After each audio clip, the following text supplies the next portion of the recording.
안녕하세요. 저는 초등학교 다니는 두 아이를 키우고 있는 결혼 12년 차 주부입니다. 맞벌이 하다가 둘째 낳고 나서 제가 몸이 너무 안 좋아지는 바람에 지금은 전업주부 생활하고 있고요. 갑상선 한증증을 앓고 있어서 지금도 건강은 좋지 않습니다. 남편은 평범한 월급쟁이이지만 아직까지는 큰 어려움 없이 잘 꾸려나가고 있어요. 결혼 8년 만에 집을 샀으니 부모 도움 하나도 안 받은 것 치고 내 집 마련 빨리 했다 생각해요. 저는 직장 생활을 좀 오래 했습니다. 고등학교 졸업하자마자 학교에서 추천해주는 중소기업에 입사해서 15년 근무하고 퇴사했어요. 그 회사 다니면서 신랑도 만났고 결혼도 했고 집도 샀으니 퇴사했지만 저한테는 소중한 곳이죠. 남들 보기엔 아무 문제 없이 단란한 가정일 것 같은 제가 무슨 사연이 있을까 싶지요? 사실 저는 결혼하고 나서 어지간한 10월도 저리 가라 할 정도로 시어머니에게 상처를 많이 받았던 사람입니다. 시어머니에게 상처를 많이 받은 스트레스 때문인지 건강까지 안 좋아지는 바람에 결국 제가 먼저 시모 얼굴 안 보고 살겠다고 선언했고요. 남편 역시 제 뜻에 따라줘서 지금은 안 보고 산 지 3년 넘었습니다. 간혹 사연 듣다 보면 시댁과 연 끊고 사시는 분들 중 남편은 왕래하는 경우도 있던데 저희 부부 같은 경우는 남편 역시 시모에게 등 돌리고 사는 경우예요. 사실 시댁 식구 안 보고 살면 내가 크게 잘못한 거 아닌가 싶은 생각도 했었는데 막상 안 보고 사니 세상 마음이 편하더라고요.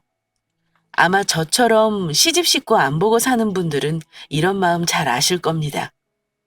그렇게 잘 살고 있던 와중에 얼마 전 갑자기 남편에게 시모가 연락하셨다는 걸 알게 된 일이 있었어요. 저는 시모 전화번호를 차단해놔서 몰랐는데 남편이 퇴근해서 저한테 시모 얘기를 꺼내더라고요. 어머니가 같이 합가해서 살 수 없냐고 연락을 하셨더라. 참 황당해서. 어머니 사업이 많이 힘든가 봐. 집도 팔아야 할 형편인데 현금이 없어서 하루 이틀 버티고 있다 그러네. 오죽하면 나한테 오셔서 그런 소리를 다 하시는 거야. 평생 떵떵거릴 줄 살았더니 별일이 다 있네. 뭐? 합가는 무슨 합가? 연락 끊고 산 지가 언제인데 갑자기 왜 그러신데? 당신 설마 마음 흔들려서 나한테 이런 말 하는 거야? 어머니가 그렇게 이뻐하시는 형님네랑 사시면 될 거 아니야. 글쎄, 나도 그렇게 말씀드렸는데 무슨 사정이 있는가 보더라. 나도 자세한 건 잘 몰라. 저는 남편 얘기를 듣고 펄쩍 뛰며 정색했고 남편도 자세한 시어머니 사정은 모르는 것 같아서 일단 넘어가긴 했습니다. 얼마 지나지 않아 저와 연 끊고 산 시간 동안 무슨 일이 있었는지 알게 되긴 했지만요. 결론부터 말씀드리면 저는 시어머니 사정을 알게 된 후에도 연락 끊고 지내고 있긴 합니다. 제 결혼 스토리를 간단히 말씀드리자면요. 사실 결혼 전부터 시댁에서는 저를 그다지 좋아하지 않았어요. 거의 남편이 우기다시피 결혼했고요. 저는 시댁 반대 때문에 결혼을 분명히 망설였고 남편에게 헤어지자고 한 적도 있었습니다. 하지만 그때 결혼 고민하는 제게 남편이 했던 말이 이랬습니다. 일단 결혼하고 애 낳고 살면 서로 서운했던 것도 다 잊히게 되어 있어. 결혼하면 가족이 되는 건데 설마 어머니가 그때까지 너 반대하실 리는 없잖아. 자식 이기는 부모 세상에 없는 거 알지? 우리 엄마가 계속 너 함부로 대하면 그때는 내가 연 끊고 살 테니까 걱정하지 마. 나는 내가 모자란 사람이라고 생각해 본 적이 없는데 당신 어머니 말 듣고 있으면 한없이 초라해지는 기분이야. 나도 예쁨 받고 싶고 며느리로 인정받으면서 결혼하고 싶단 말이야. 저는 남편 하나 믿고 결혼했습니다. 이쯤 되면 궁금하실 거예요. 아니 시댁이 대체 얼마나 잘난 집이길래 아들이 좋다는 며느리감을 그렇게 반대하나 싶죠? 간단히 말씀드리면 저희 친정보다는 잘 사는 집 맞습니다. 시모가 사업을 하시는데 결코 보통 분은 아니세요. 시아버지는 남편이 20대 초반일 때 돌아가셨고 아버지가 하던 사업을 시어머니가 대신 운영하시면서 자식 둘을 전부 대학 졸업시켰다고 합니다. 남편 위로 큰형은 회계사고 의사 며느리 골라 결혼시키신 분입니다. 자식 결혼하는 것까지 다 참견하셔야 직성이 풀리는 분인데 둘째 아들이 밑도 끝도 없이 데려온 며느리감이 마음에 안 드는 건 어찌 보면 당연한 거였죠. 그래서 남편이 결혼하자고 하고 나서 인사드리러 가는 것도 한참 걸렸습니다. 처음에는 몰랐는데 어머니가 저를 마음에 안 들어 하신다는 거 나중에 전화통화 직접 하고 나서 알게 되었고요. 어머니, 안녕하세요. 저 동은 오빠랑 같이 인사드리러 가고 싶어서 직접 전화드렸어요. 어머니 바쁘시다고 얘기 들었어요. 괜찮은 날 말씀해 주시면 그날 가겠습니다. 잔뜩 긴장한 목소리로 말하는 저에게 어머니가 시큰둥하게 했던 말은요. 뭘 와서 인사까지 하려고 그러니? 니들끼리 결혼하려고 한 거니까 알아서들 해. 이렇게 대답하셨고 놀란 제가 울자 그제야 남편이 끼어들어 겨우 어머니 설득해서 인사를 가긴 했었습니다. 친정 부모님은 그리 잘 사는 것도 아니고요. 딱 두 분이서 자식들에게 신세 안 지고 살 정도의 형편이시거든요. 아빠는 아파트 관리소장 아직도 하고 계시고요. 엄마는 전업주부시고요. 정말 평범한 집안입니다. 제 동생 역시 우체국 공무원으로 재직 중이고요. 뭐 하나 내세울 거 없는 집안이지만 그렇다고 자식들한테 금전적으로 기대거나 피해주는 분들은 아니었어요. 노후 대비도 다 되어 있으셨고요. 저는 결혼할 때 제 힘으로 할 생각으로 저는 직장 생활할 때부터 열심히 돈을 모아놓았고요. 보는 분들에 따라 생각이 다를 수도 있어도 저는 형편이 크게 기운다고 생각 안 하고 평범하다 생각했는데 남편과 결혼하고 나서부터는 가족 행사나 명절 같은 때 시댁 식구들이 모이면 참 불편했습니다. 저의 자격지심도 물론 한몫했겠지만 은근히 심으로부터 차별을 당하기도 했어요. 말씀드렸지만 형님네가 잘 살아요. 둘 다 전문직이기도 하지만 형님 친정이 원체 부유하다 들었습니다. 좀 잘 사는 게 아니라 정말 잘 사는 거죠. 게다가 형님 학벌도 저와는 비교가 안 되었고요. 형님네 집은 분당인데요. 서울에도 집이 있고 지방에 세컨드 하우스도 있다 들었어요. 금전적으로 부유한 건 따라갈 수 없으니 부러워도 어쩔 수 없는 거겠죠. 결혼할 때 시댁과 친정에서 도움받은 거 하나 없었던 우리 부부는 당연히 형님네와는 엄청난 차이가 났죠. 결혼은 남편이 우겨서 어찌어찌 했다지만 그러다 보니 시댁에서 지원받은 게 거의 없었어요. 시어머니가 저 못마땅해도 결혼 허락한다며 하셨던 말씀이 10년이 넘게 지난 지금도 기억이 생생합니다. 니들 마음대로 결혼하는 거니까 내 도움받을 생각은 하지 마라. 동원이 네가 지금은 여자한테 눈이 뒤집혀서 보이는 게 없겠지만 결혼은 현실이야. 엄마가 골라주는 신부감 만나 결혼하면 평생을 떵떵거리며 살 텐데 고졸 출신에 잘난 거 하나 없는 집안 여자가 뭐가 좋다고 엄마 이겨먹으면서 굳이 고집을 부려? 네가 고집 부리는 대로 잘 사는지 엄마가 한번 지켜볼 거야. 그때 남편이 어머니한테 큰 소리 치면서 했던 말이 있는데요. 걱정 마세요, 엄마. 나는 내가 좋아하는 여자랑 행복하게 사는 게 더 중요해요. 엄마가 도움 준다고 해도 받을 생각 없고요. 우리 둘이 월세집에서 시작하더라도 결혼할 거예요. 대신 엄마도 우리한테 많은 거 바라지 마세요. 아시겠어요? 이렇게 말했고 저희는 다행히 둘이 모은 돈과 친정 부모님의 조금의 도움으로 월세방이 아닌 전세로 시작은 할 수 있었습니다. 그렇게 결혼 과정이 다사다난했던지라 어머니는 결혼하고 나서도 제게 곁을 잘 내주지 않으셨습니다.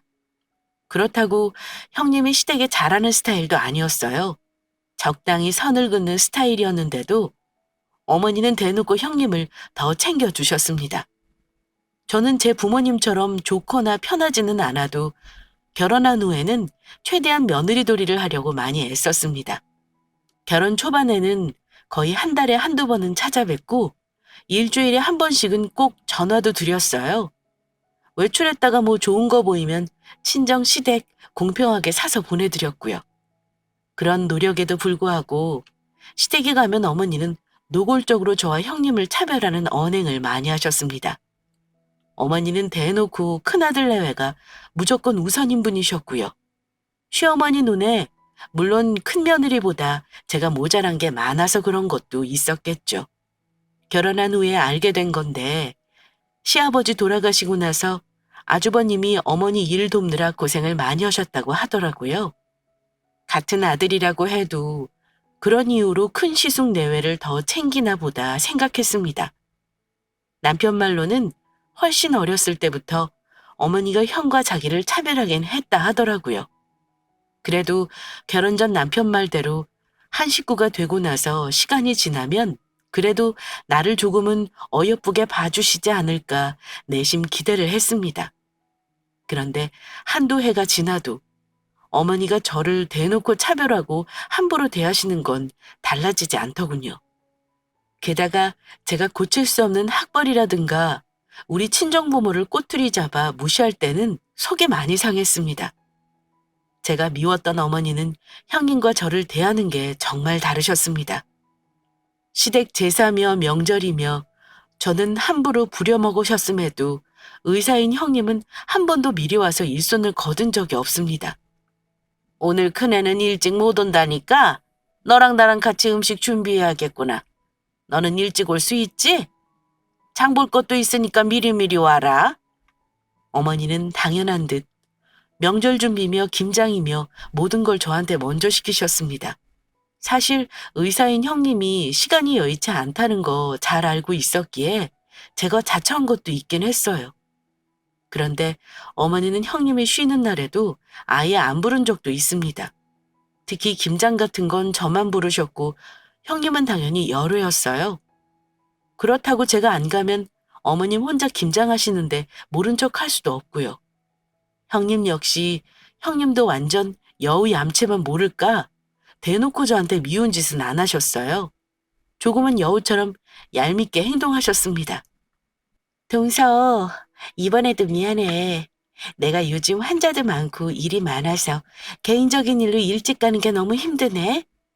다음에는 나도 미리 가서 도울게. 아니에요, 형님. 형님 바쁜 거 제가 잘 아는데요, 뭐.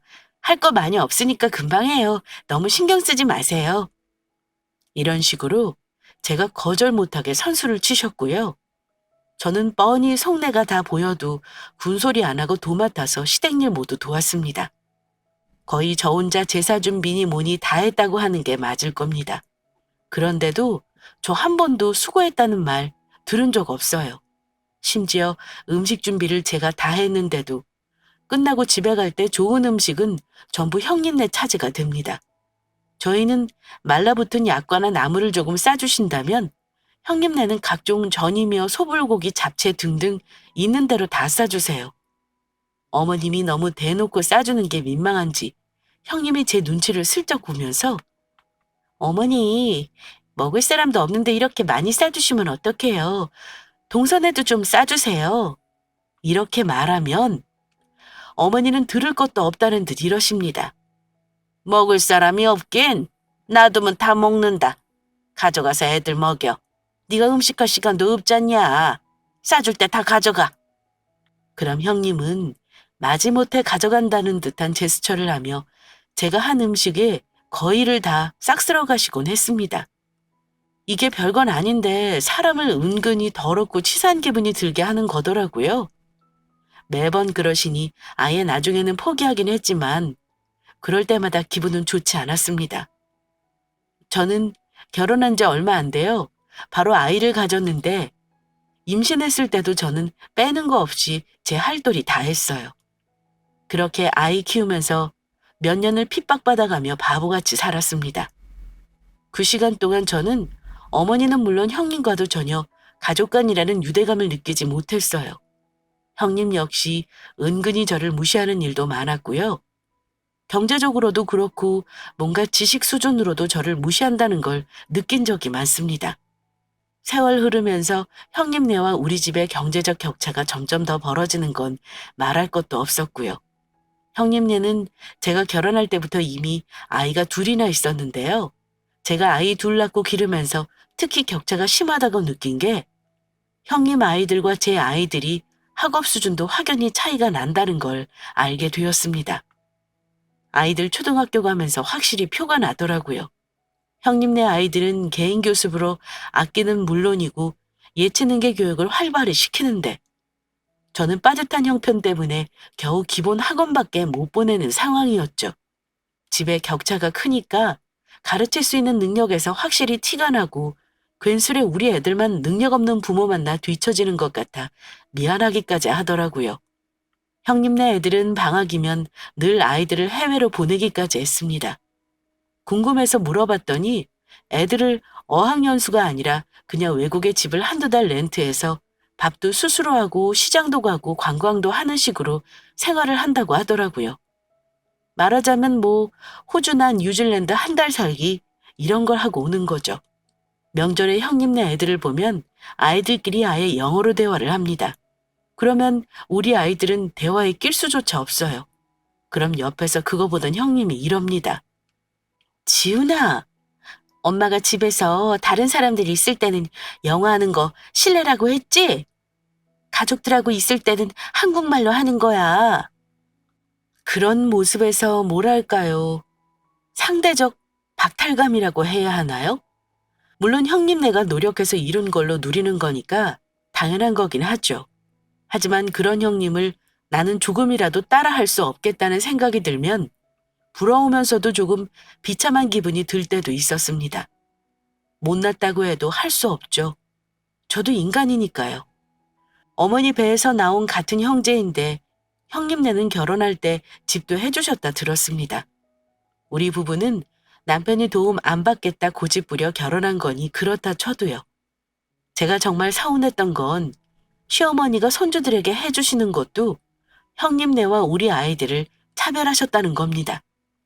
용돈을 줘도 형님네 애들이 훨씬 많이 받고 철마다 옷을 사주시면서도 우리 애들은 시어머니한테 내복 한 장 받은 게 없네요. 저 아이 낳고 나서 산후조리하라고 50만 원 받은 거 빼곤 기억나는 게 없을 정도입니다. 아마 저더러 바보 같다 하시는 분들 많을 거 압니다. 제가 시댁이 좋거나 어머니가 좋아서 다 감수하고 산 건 결코 아니고요. 그 모든 걸 견디게 해준 건 순전히 저 이해해주고 도와주는 남편 때문이었습니다.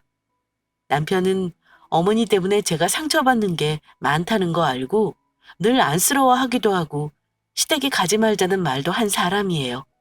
하지만 먼 훗날 하나뿐인 시어머니마저 돌아가시고 나면 남편에게 한으로 남을까 싶어 참고 견딘 겁니다. 하지만 저도 사람인지라 아이들이 점점 커가면서 생각이 점점 바뀌더라고요. 애들이 점점 커가는데 어머니는 저를 며느리로 인정해주지 않을 뿐만 아니라 부려먹기만 했고 언제까지 시어머니의 차별을 견뎌야 하나 싶었고요. 애들이 말을 안 해도 느낌으로 다 안다잖아요. 신기한 게 우리 애들도 할머니를 별로 좋아하지 않았습니다. 할머니한테 예의 바르게 하라고 가르쳤는데 아이들은 예의 바르게는 행동해도 할머니한테 살갑게 행동하지는 않더군요. 그 와중에 제가 시어머니에 대해 마음을 달리 먹게 된 일이 있었는데요. 어머니가 인공관절 수술을 하신 적이 있었습니다. 전신마취를 하는 데다 수술하고 나서 회복 기간도 오래 걸리고 간병이 필요한 상황이었어요.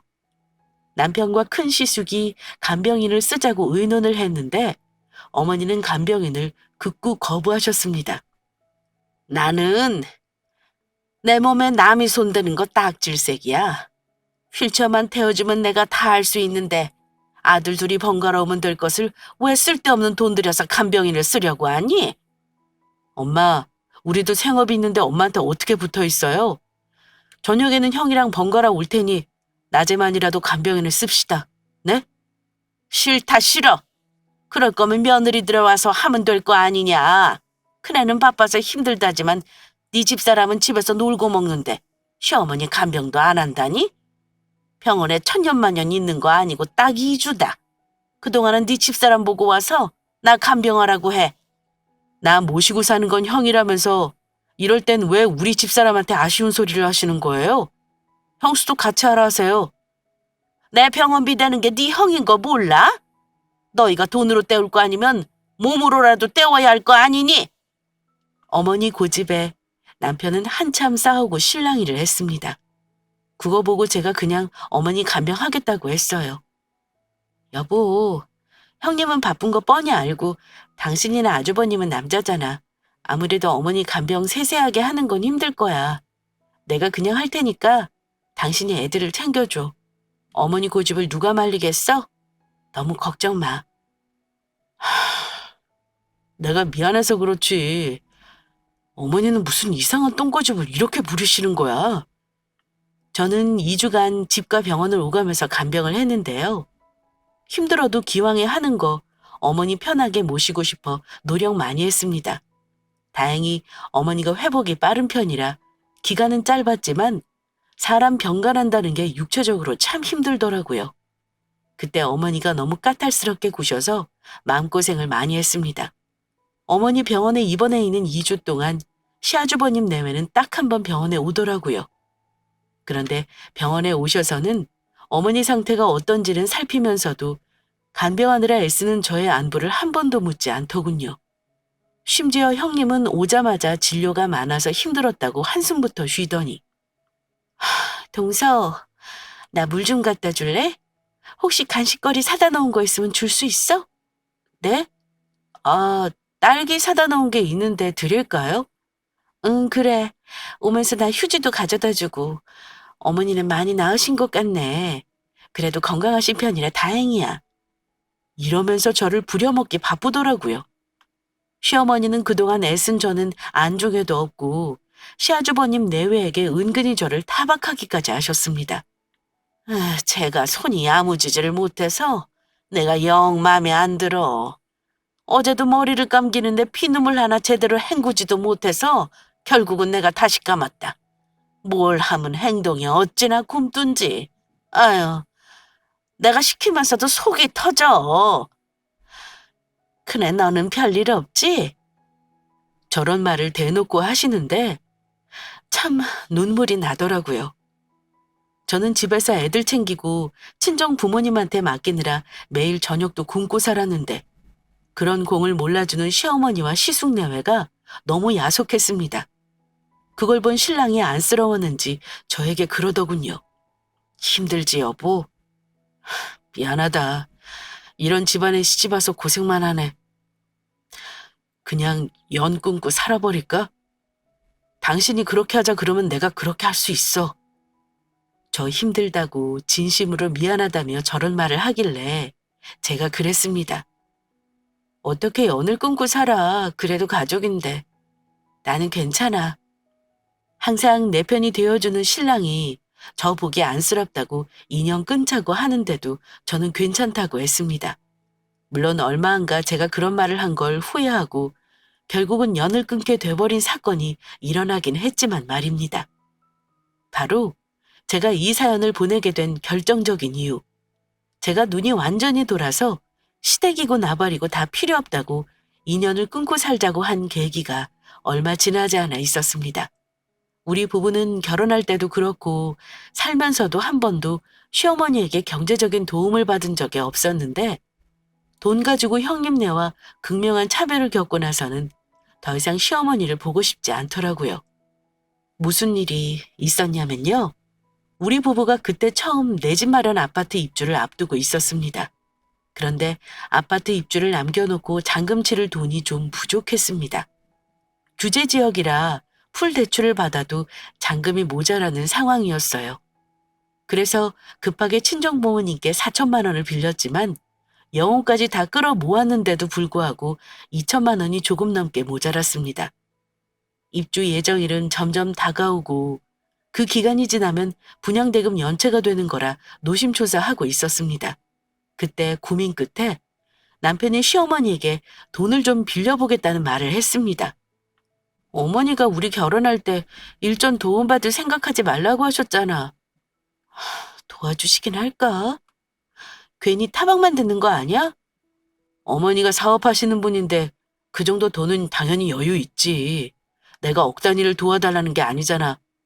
막말로 형네는 결혼할 때 의사 며느리 본다고 집이고 차도 다 해주신 거 몰라? 꼴랑 2천만 원이야. 그 정도는 나도 권리 있어. 그냥 달라는 것도 아니고 갚겠다는 건데 어머니가 나 몰라라 하시지는 않을 거야. 2천만 원이라는 돈은 시어머니 재력 정도면 통장에서 당장이라도 쉽게 꺼내줄 수 있는 돈이었습니다. 애 둘 낳을 때까지 뭐 하나 도와주신 거 없고 우리 부부도 아쉬운 말 한 적 없었고요. 정말 어려운 상황이라 도움 요청하는 거니까 분명 빌려주실 거라 생각했습니다. 저는 추석 전전날부터 시댁에 애들까지 끌고 가서 장보고 명절 준비에 여념이 없었고요. 혹시나 어머니가 비 거슬리지 않으려고 눈치 살피며 전전긍긍했습니다. 돈 없는 사람이 죄인이라더니 딱 그 말이 맞더라고요.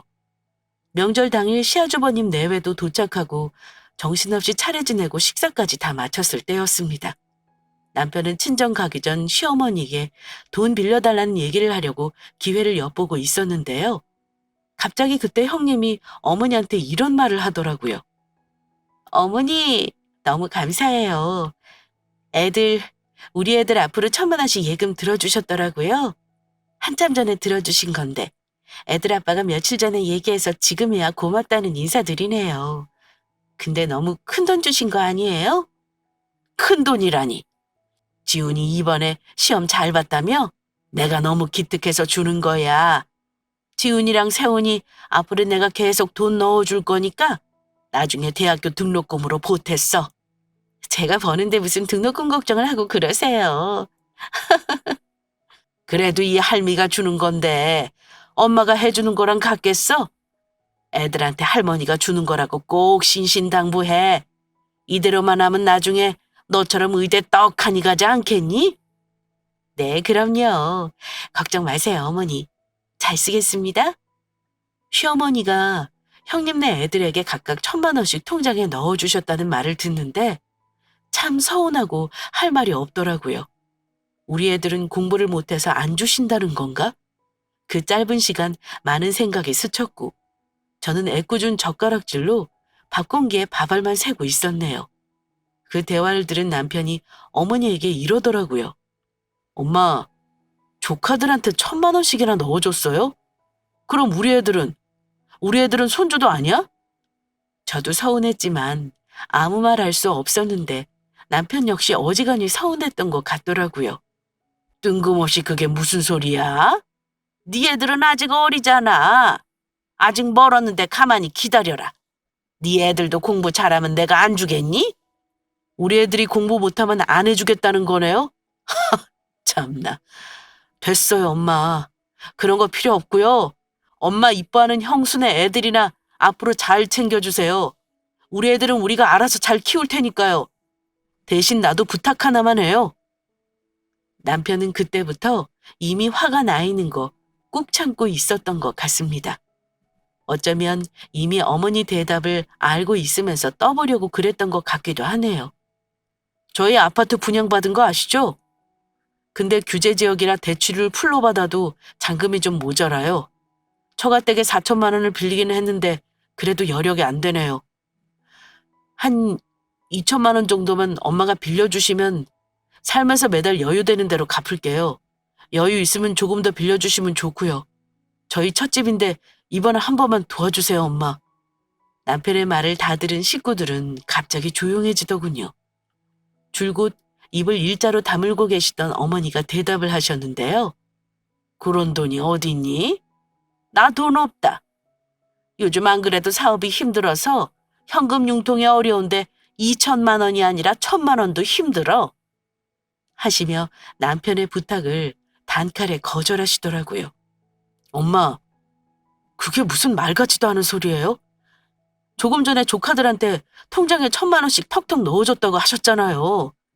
근데 아들이 급하다고 2천만 원만 빌려달라는데 그 돈이 없다고요? 없다. 네 조카들 돈 준 게 배알이 꼴려서 이러는 거냐? 너는 그 나이 되도록 돈 2천만 원이 없어서 엄마한테 손을 벌려? 내가 너 결혼할 때부터 내 도움 받을 생각 일절 하지 말라고 했냐 안 했냐?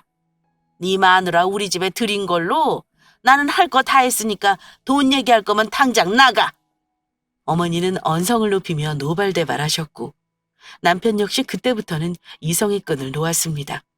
저는 우리 부부 사정 얘기 들으신 시아주버님이 말려주시길 바랬습니다. 그런데 상황은 제 기대와는 전혀 다르게 흘러가더군요.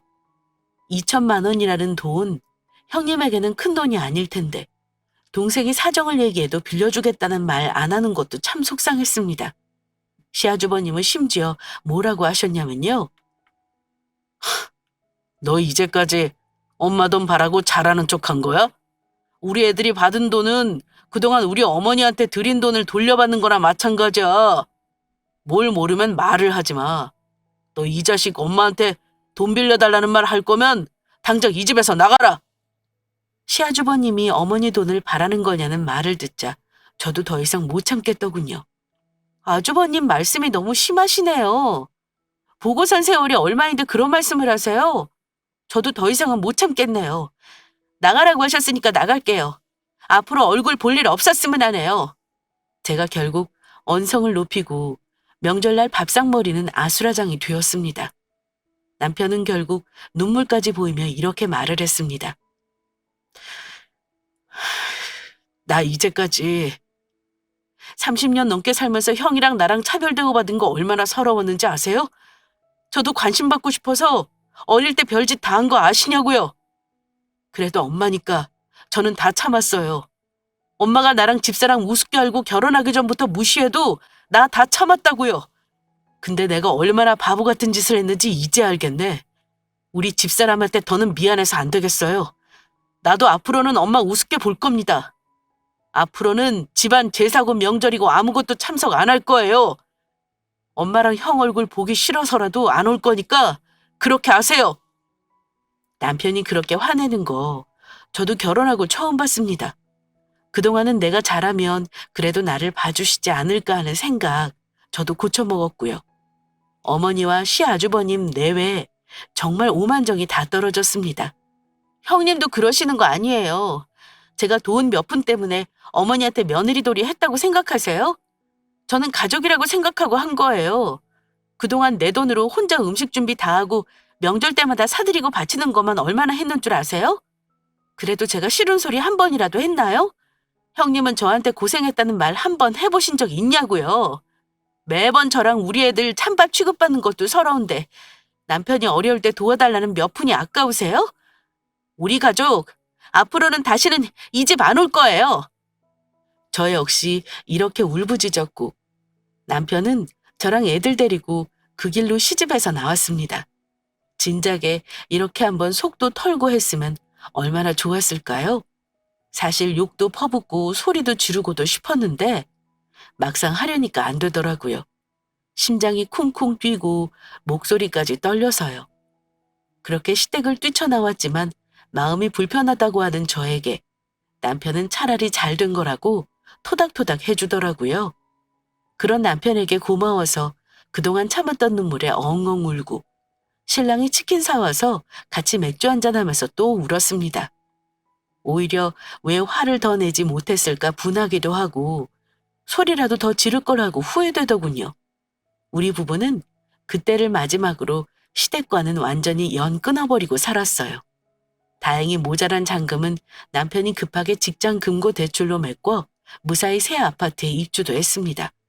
막상 연 끊고 사니까 그전에는 어찌 살았는지 몸서리가 쳐질 만큼 마음이 편했습니다. 그 긴 시간을 종년 자처하며 쓸데없이 마음고생을 했나 싶었어요. 괜히 스트레스 받으며 건강까지 나빠졌으니 제가 정말 미련했던 것 같아요. 중간중간 명절에 남편에게 시댁 가족과 따로 연락하는지 물어봤는데 남편이 저보다 더 질색팔색을 하며 상정도 안 하고 살 거라고 하더라고요. 그렇게 3년쯤 지난 얼마 전에 남편이 저에게 시모에게 연락을 받았다고 한 겁니다. 사연 초반에 말씀드렸다시피 남편에게 뜬금없이 연락해서는 합가를 하셨다고 했잖아요. 저는 무슨 사정인지 알고 싶지도 않았는데 얼마 전 시모에게 무슨 일이 있었는지를 알게 되었습니다. 그것도 시어머니가 우리 집에 찾아오시는 바람에 어쩔 수 없이 사정을 듣고 말았네요. 새로 이사간 우리 집은 어찌 알았는지 갑자기 찾아오신 어머니를 문전박대할 수는 없어 일단 집으로 들어오시라 했습니다. 안 본 사이에 무슨 일이 있었는지 등허리도 꼿꼿하고 머리도 검었던 양반이 살도 내리고 둥도 굽었더군요. 남편은 여전히 굳은 얼굴이었고요. 어머니, 어쩐 일로 저희 집에 오신 거예요? 제가 묻자 어머니는 땅이 꺼져라 한숨을 쉬고는 말을 시작하시더군요. 아이고, 너희는 어찌 부모 자식 연을 그렇게 끊고 너희 멋대로 살 수가 있는 거냐? 이건 순전히 애미 네 잘못이다. 가족끼리 사정이 힘들면 서로 도와주고 살아야 하는데 우리 집은 어째 다들 남남이구나. 이게 누구 잘못이겠니? 이러시는 겁니다. 글쎄요. 그럼 저희 어려울 때 어머니가 좀 도와주시지 그러셨어요? 어머니부터 본보기를 못 보이셨네요. 했더니 어머니가 이러셨습니다. 너는 말버릇이 여전하구나. 어? 아무튼 내가 여기 너랑 입씨름하자고 온 건 아니야. 소식 들었는지 모르겠는데 사업이 지금 좀 많이 힘들다. 집까지 넘어가게 생긴 상황인 거 알고 있지? 그렇게라도 정리를 하고 내가 당분간 너희랑 같이 살았으면 해서 온 거다. 내가 이렇게 말할 자식이 누가 있냐? 그래도 내가 아쉬운 소리 할 때는 니들밖에 없는 거 너희도 잘 알 거야. 그 말 듣고 저나 남편이나 엄청 놀라고 황당했죠. 제가 말하려고 하니 남편이 먼저 나서더라고요. 엄마 그렇게 좋아하는 형네로 가면 될 거 아니에요. 왜 영 끊고 살겠다는 우리한테 와서 그런 말을 해요? 됐어요. 나는 싫으니까 당장 돌아가세요. 가서 엄마 큰아들한테 말해요. 이제 와서 무슨 자식 타령이에요? 엄마가 언제 나를 자식처럼 아꼈다고 이래요? 그랬더니 어머니가 하는 말이 네 형 얘기는 말도 마. 내가 의사 며느리라고 그렇게 잘해줬는데 엄마 힘들다는데 뭐 하나 도와주는 게 없네. 내가 지들한테 한 거 하나도 못하더라. 나 어렵다고 돈 얘기했더니 다시는 연락하지 말라고 하더구나. 지금 네 형님은 한국에 있지도 않아. 애들하고 외국 나갔단다. 내가 지들한테 어찌했는데 같이 가자는 말을 못할 망정 엄마한테 이럴 수 있는 거라니? 어머니는 이렇게 말씀하시면서 눈물까지 보이셨습니다. 그간의 일을 다 들은 저도 너무 황당했어요. 어머니, 사정은 알겠지만 어머니 사업 어려운 건 어머니 사정이죠. 저희한테 도움 하나 주신 거 없는데 자식이라고 당연히 부모 모셔야 하는 거 아니에요. 더군다나 저랑 어머니 사이 좋았던 고부지간 아니잖아요. 집 파시고 월세방으로 가시든 친척집에 가시든 저는 도와드릴 여유도 없고요. 같이 사는 건 더더욱 쉽네요. 형님한테 다시 한번 부탁해 보시던가요. 형님은 돈도 많은데 설마 어머니 방학한 얻어줄 돈이 없겠어요? 엄마 돌아가요. 나 그때 집 나오면서 부모 자식 도리 안 하겠다 맘먹은 거 몰라요? 우리한테 왜 이러는 거야 대체? 형한테 가서 도움 청해요. 이렇게 아쉬운 말할 거면 우리한테 좀 잘해주지 그러셨어요. 그러자 어머니는 거의 싹싹 빌듯이 말을 하셨습니다. 내가 같이 살면서 애들 챙기고 집안일 도와주마. 애미 너 몸도 안 좋다며? 그러니 내가 있는 게 더 낫지 않겠니? 니들이 나 쫓아내면 엄마 지금 고시원 가야 하는 상황이야. 자식이 부모한테 이럴 수는 없는 거다. 내가 고약스럽게 군 거 이렇게 사과하마. 응? 그러자 남편이 소리를 질렀습니다. 부모도 자식한테 그러면 안 되는 거예요. 엄마랑 같이 살면 우리 집사람 스트레스 받아서 말라 죽을걸요? 소용없는 말 그만하고 당장 돌아가세요. 남편은 어머니를 집에서 억지로 쫓아내버렸습니다. 저는 차마 어머니를 쫓아내지는 못했는데 남편이 알아서 대처하더라고요. 다시는 찾아오지 말라고 단호하게 말했고 결국 어머니는 집에서 나가셨습니다. 그 이후 다시 우리 집에 찾아오지는 않으셨어요. 하지만 남편은 한동안 시어머니 때문에 시달렸던 것 같습니다. 제가 스트레스 받을까봐 내색은 안 해도 저도 눈치껏 알고 있었어요. 마음이 편하지는 않았습니다. 하지만 어머니 요구를 들어드릴 생각은 전혀 없었고요.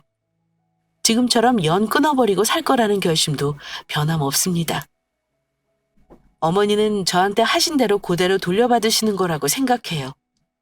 저한테 아주 조금이라도 다정하셨다면 저는 이렇게까지 하진 않았을 겁니다. 남편에게 물어보니 어머니는 집도 넘어가고 노후 대비로 해놓은 건물도 전부 경매로 넘어갔다고 하네요. 형은 연락두절로 어머니를 부양하려고 하지 않아서 결국 어머니는 이모네 댁에서 얹혀 살기로 했다 들었네요. 그래도 고시원 생활은 면했으니 다행이죠. 아직도 정리가 다 되지 않은 상태라 앞으로 어찌 될지는 잘 모르겠습니다. 저더러 나쁜 년이라고 해도 앞으로 시어머니와는 계속 연 끊고 살 생각입니다.